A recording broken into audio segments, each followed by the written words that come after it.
There is something called as a pineal gland.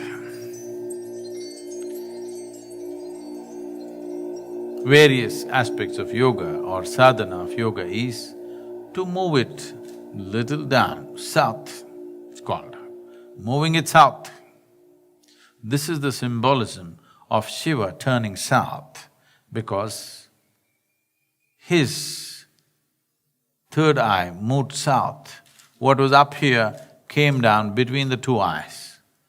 The moment it came here, he saw things that nobody had ever seen.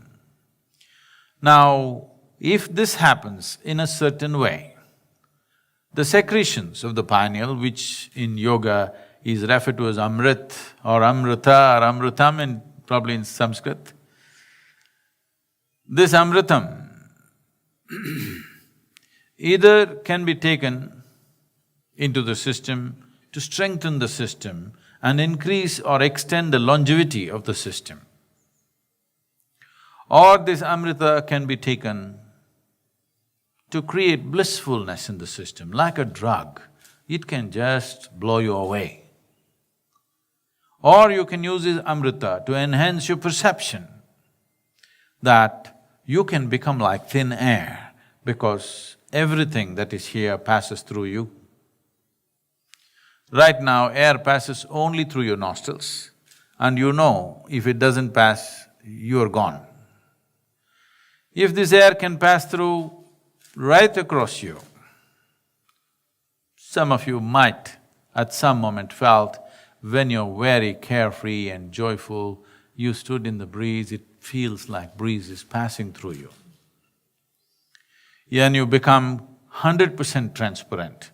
That is because you've used your amrita to bring sensitivity to the system. So these are three fundamental ways.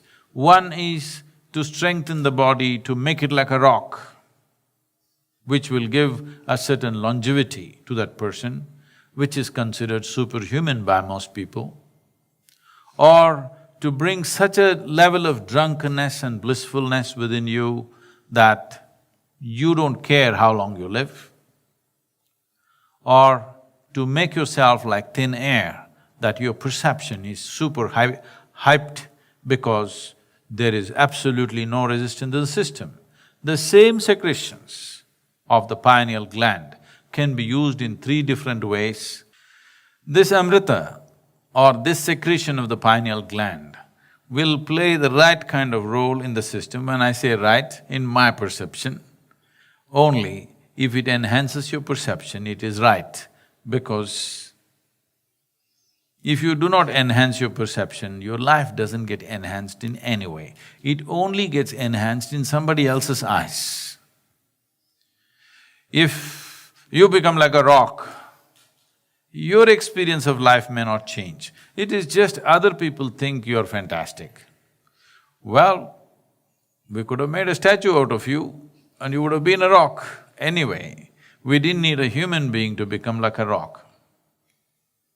If you have a rock for a brain, this will be the problem. You're always thinking, which is a bigger rock than you, which is a smaller rock than you. Your entire life goes into this as to which is superior, which is inferior, which is better, which is worse. Endlessly you will be comparing yourself because this is the nature of a rock. This is the nature of physical reality. Once you identify yourself with physical reality, which is better, which is worse, is a natural process of thought. Only if you transcend that, can you be free from this as to which is better and which is worse.